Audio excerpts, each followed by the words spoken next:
pessoas que amam demais, né? Inclusive ela tem um livro, né? Sim. Pessoas que amam demais, se referindo ao borderline. Eu acho que é importante, primeiro, entender algumas características do border, deixando claro que o que nós vamos falar aqui não serve como diagnóstico. Tá? É uma discussão entre dois profissionais, mas se você identificar algumas dessas características, você deve procurar um psiquiatra para fazer uma avaliação correta. O border, uma característica muito forte, é evitar a todo custo ser abandonado.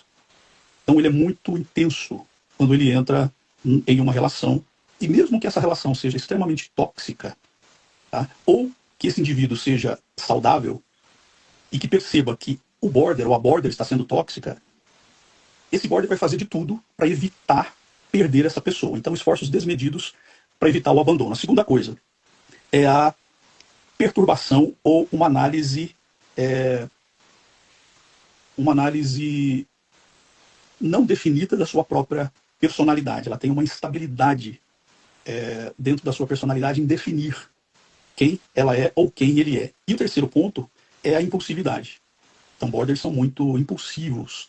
Né? Border, muitas vezes, se você der um oi, né? Principalmente o border não tratado, tá? Se você der um oi para ele e mostrar qualquer tipo de interesse, ele simplesmente pode se apaixonar por você e configurar, através do seu gesto, uma relação já. Né? E aí, o que acontece? Você falou sobre o borderline e o narcisismo e características semelhantes ali. Há um termo que nós não usamos aqui no Brasil e que a psiquiatra Sandra L. Brown, que é a escritora do livro Mulheres que Amam Psicopatas, usa, que é o termo borderpata. Tá? Esse é um termo muito mais usado nos Estados Unidos, que define o borderline, que pode ter traços de narcisismo e também traços de psicopata, ou seja, psicopata não é mais o termo usado pelo DSM-5, é transtorno antissocial, mas nós podemos usar, tem o mesmo sentido. Então, pessoas com personalidade borderline também podem sofrer de espectros de falta de empatia, assim como o narcisista e o borderline. Então, concordo com você. O borderline, sim, ele pode ter um comportamento tóxico parecido com o comportamento narcisista. Agora, deixa eu deixar uma coisa clara aqui. Os dois transtornos, eles são causados pela amígdala cerebral. Tá? Os dois transtornos são causados pela amígdala cerebral.